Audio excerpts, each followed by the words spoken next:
वक्त हो गया था। महाराज की कथा आयोजन होने से पहले हमें लगने लगा था कोई मिशनरी समिति के लोग हैं, उन्होंने महाराज की चरित्र को स्वीकार करना मना कर दिया है। इससे हमें ध्यान में आ गया उनको महाराज को बदनाम करना था और इसलिए महाराज के ऊपर लाइसेंस लगाए गए थे। आज सब लोग लाइव देख रहे हैं, सब लोगों ने लाइव यहाँ पर चमत्कार देखा। हमें महाराज ने कभी इस तरह का कोई दावा किया कि वो चमत्कार करते हैं, और हनुमान जी तो संकट मोचक है। उन्होंने बार बार ये कहा है कि जो हनुमान जी की शरण में आएगा वहाँ चमत्कार होते हैं, लोगों की मन्नत पूरी होती है। संकट मिटे मिटे तो मिला, ये हमारे अरुणाचल में लिखा है। हनुमान जी तो आज धरती पर साक्षात भगवान है। उनके धाम में चाहे बालाजी नैनी तो बालाजी हो या बागेश्वर धाम हो, इस तरह के चमत्कार और लोगों की जो भी वहाँ समस्या रहती है उसका निराकरण होता है। 21 में भारी मात्रा में लोगों को लाया हमने। जब उसका तो देख सकते हो यहाँ पे कितना स्लोगन लिखा हुआ है, हमारे राम हमारे बाप है, माला और भाला दोनों देने के लिए सक्षम है सीताराम।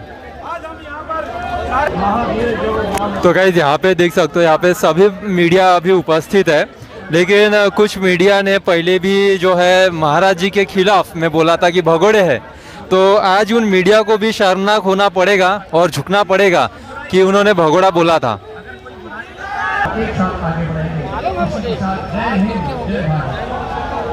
संतों को बदनाम करने का जो ये कार्य चल रहा है, इसके विरोध में ये आंदोलन यहाँ रखा है। जो चैलेंज किया गया है उसके बारे में क्या कहना चाहोगे? अनीस की तरफ से चैलेंज भी किया गया था कि उन्होंने दिव्य शक्ति, अनीस ने जो चैलेंज किया था वो गुरुजी ने सभी देश विदेश के पत्रकारों के सामने कल भी बताए और आज स्टेज से स्पष्ट बताए कि आज आप कोई आए नहीं, हमने तो आप बुलाया था। तो कल का एक दिन बचा है, तो कल का वो अपना टिकट का पैसा भी गुरुजी देने को तैयार है और हम नागपुर की आयोजन समिति भी उनका टिकट का पैसा देने को तैयार है। वो रायपुर चले और दूध का दूध और पानी का पानी आपके। जय श्री राम। बहुत बता दीजिएगा। मैं हितेश जोशी हूँ और जो बागेश्वर धाम कथा हुई थी आयोजन समिति का कार्याध्यक्ष।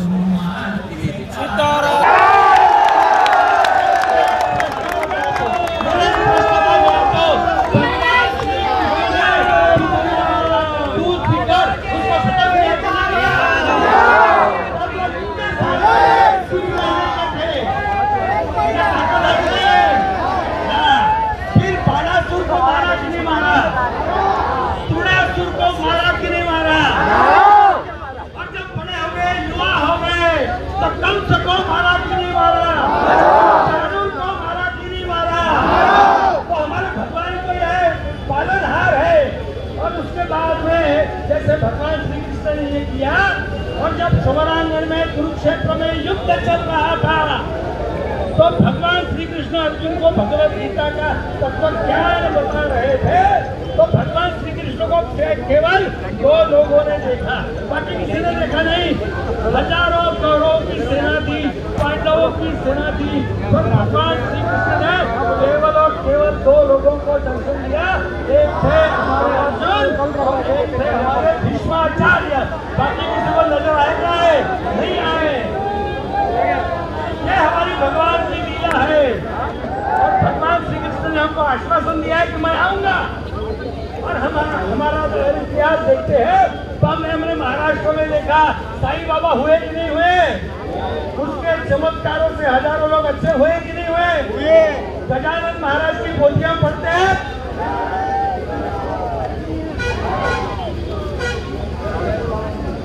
गजानन महाराज को पाटिल बंधुओं ने गन्ने से मारा। गजानन महाराज को कुछ नहीं हुआ। भगवान महाराज को हरि पाटिल ने चैलेंज दिया, मेरे साथ कुश्ती खेलो। महाराज बोले ठीक है मैं बैठता हूँ, मुझे हिला के बता। तो वो हरि पाटिल महाराज को हिला नहीं सके। ये 200 साल पहले की बात है। तो हमारे देश में जो आध्यात्मिक शक्ति है, ये प्रचंड शक्ति है। एक होता है ज्ञान, एक होता है विज्ञान और एक होता है परम ज्ञान।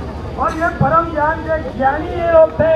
भगवान श्री कृष्ण थे, साईं बाबा थे, गजानन महाराज थे, हमारे यहाँ के ताजुद्दीन बाबा थे। ये लोगों ने आध्यात्मिक शक्ति के कारण अपने आप को इतना ऊंचा कर दिया था कि उनकी विभूति मात्र से मरीज ठीक हो जाता था। ये तो आप मानते हो कि नहीं मानते हो? यस। और आज भी हमारी श्रद्धा है, सनातन पे हमारी श्रद्धा है। पर ये ऐसे लोग जो हिंदू धर्म को बिगाड़ना चाहते हैं, आज हमारे देश में क्रिश्चियनिटी का, इस्लामीकरण का बहुत बड़ा षड्यंत्र इस देश में चल रहा है। जब देखा कि महाराज की कथा में 20-30 हजार लोग रोज आ रहे हैं, विभूति ले रहे हैं और उनका स्वास्थ्य अच्छा हो रहा है, उनकी जगह और उनको लगा कि महाराज को बदनाम करो। पर जो भगवान का अंश होता है उसको तो भुगतना पड़ता है, उसको तो भुगतना पड़ता है। महाराज जी की उम्र कितनी है? महाराज जी की उम्र केवल 26 साल है। उन्होंने अपने 26 साल की उम्र में तपस्या की है और उनके जो गुरु है राम भद्राचार्य, वो जन्मांध है, वो अभी रामायण में अभ्यास कर रहे हैं। ये ताकत होती है अध्यात्म की। पर ये लोग क्या जाने, इनको हिंदू धर्म का अर्थ नहीं पता है, इनको क्या बात पता है क्या है हिंदू धर्म। हमारे देश में हमारे जो पूरे संत हुए, हमारे जो पूरे ऋषि हुए, उसमें एक थे वशिष्ठ ऋषि और एक थे विश्वामित्र ऋषि। विश्वामित्र और वशिष्ठ की लड़ाई हो गई और इस लड़ाई में विश्वामित्र परास्त हो गए। विश्वामित्र शंकर जी के पास गए, शंकर जी से विद्या प्राप्त करके आए और विद्या प्राप्त करने के बाद वशिष्ठ के साथ लड़ाई की। वशिष्ठ जी ने क्या किया, एक रेशा खींची जिसको हम लक्ष्मण रेशा कहते हैं और उस रेशा के भीतर विश्वामित्र के बाण नहीं आ रहे थे। तो विश्वामित्र के ध्यान में आया कि शस्त्र की ताकत तो है, पर शस्त्र के ताकत से भी एक ताकत है और शास्त्र की ताकत है। और हमारे जो महाराज है उनके पास शास्त्रों की ताकत है, वो हनुमान जी के अनन्य भक्त है। विद्यावान गुणी अति चातुर,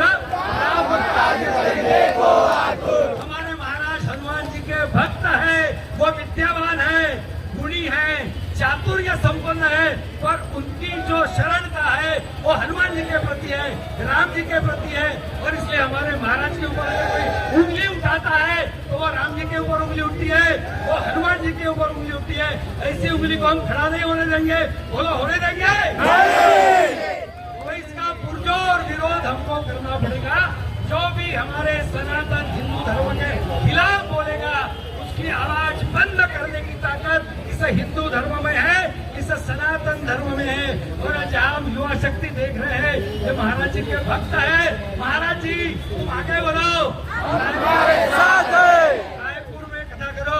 हम अगले साल फिर से आपको नागपुर में बुलाएंगे, फिर शाम मानव को भी बुलाएंगे।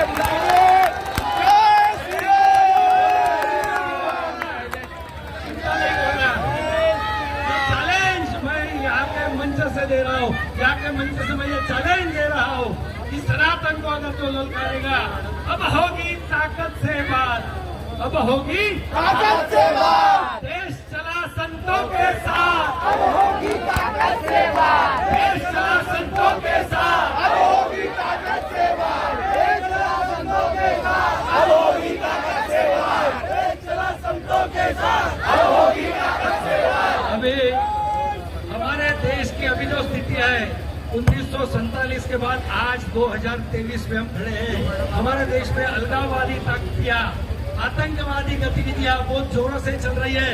हमारे देश में डोनाल्ड ट्रंप आया था तो दिल्ली में आम आदमी पार्टी के विधायक ने बॉम्ब स्फोट कर दिए थे।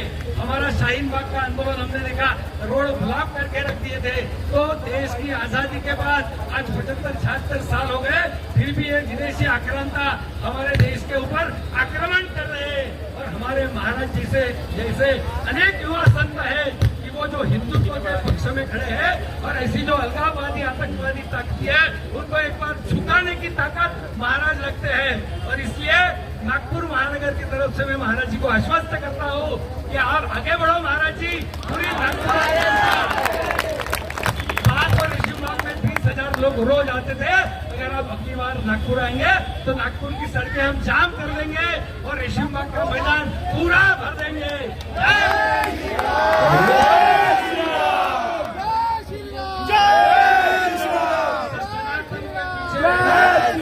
खड़े रहेंगे क्या?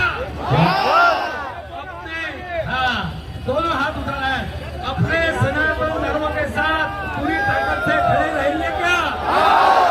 ओम बोला है, बोलो ओम।